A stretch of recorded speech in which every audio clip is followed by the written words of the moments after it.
Bila kita ada masalah, kita selalu nak teringat pergi cari siapa yang boleh tolong kita. Cari orang tu, cari orang ni, ada masalah nak jumpa orang tu, nak jumpa. Kadang-kadang orang yang kita nak jumpa tu pun dia boleh dengar je lah. Pejabat saya tu selalulah orang main. Kadang-kadang main daripada Perak, daripada apa nak jumpa.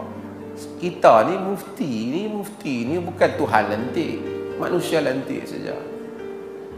Tapi tak apalah, di atas sangkaan baik orang mari cerita masalah tu, masalah ni, minta tolong doa lah apa. Tak apalah, atas sangka baik orang pada kita. Tuhan lebih tahu, mungkin yang minta tu dia lebih dekat dengan Tuhan daripada saya yang namanya minta tu.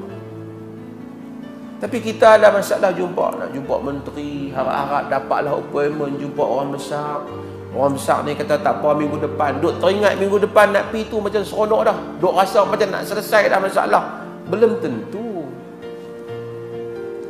Tetapi pemilik alam ni, Allah Jalla wa'ala, yang biyadihil amr, pada tangannya segala urusan.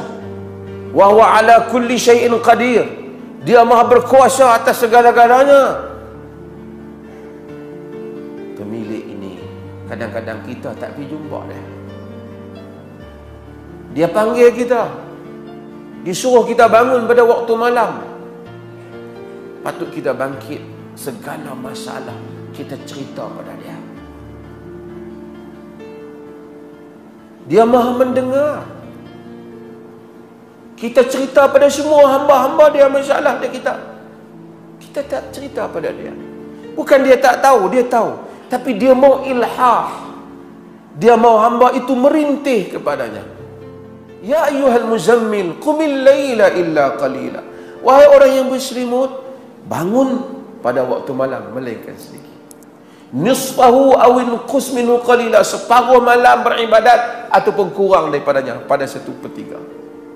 Auzid alaihi warattilil Qur'ana tartila, ataupun tambah dan baca Quran cara elok.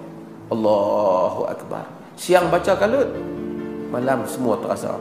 Alhamdulillahi rabbil alamin, terasa. Ar-Rahmanir Rahim, terasa.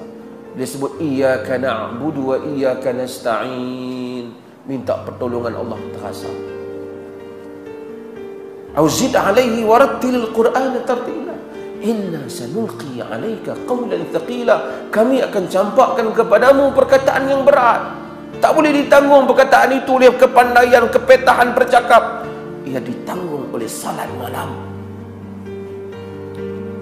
Ia ditanggung oleh tahajud, maka salat. Susah cari orang. Bukan tak boleh mengadu, boleh. Tapi sebut pada Allah dulu. Ini semua sebab musabab. Ini semua sebab musabab. Macam saya sebut, banyak masalah-masalah yang ada di dada kita semua, yang tuan-tuan yang dengar ada orang lain. Tak payahlah buat appointment. Bukan tak boleh buat appointment. Tapi sebelum nak buat appointment dengan manusia yang belum tentu dapat jumpa, bagi masa 15 minit. Allah bagi masa sepanjang malam. Solat, tidur, Isya, bangun, wudu dengan elok. Nabi kata apabila menta'ara, orang yang jaga tengah malam, jaga-jaga dia, subhanallah walhamdulillah wala ilaha illallah wallahu akbar wala haula wala quwwata illa billah. Disebut dia tu. Bila dia doa, Nabi kata, wa in tawadda'a wa shalla qubilat salat. Jika dia berwuduk kemudian dia solat, diterima solatnya. Solat malam, kekuatan.